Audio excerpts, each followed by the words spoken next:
They're not sinking.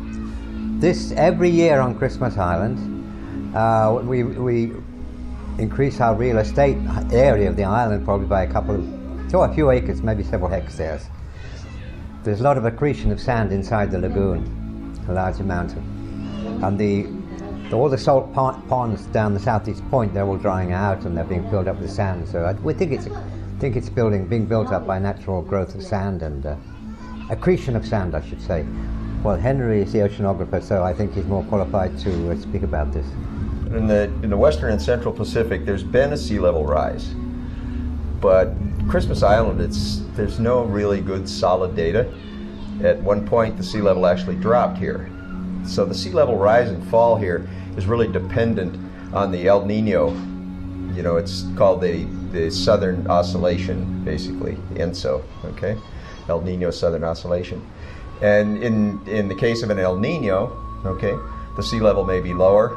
You know, in case of a La Nina, the sea level may be higher.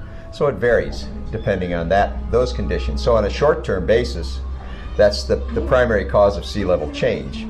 Like Perry said, in the islands seem to be accreting now. So sand is continually being produced on the reef by animals that graze on the corals and so forth. You know, and that sand's deposited on the beach. In these atolls, sand is very rarely lost completely to the ocean.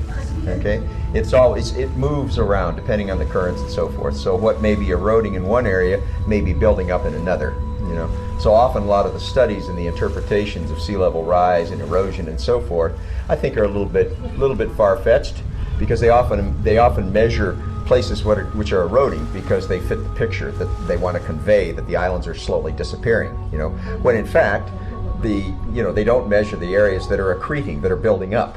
You know, so it's kind of it's very difficult to determine what the balance is between the accretion and the erosion of sand here.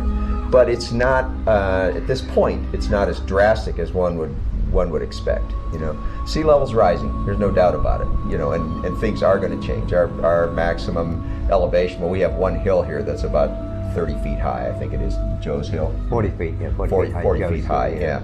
Most of the island, though, is about 6 feet high, you know.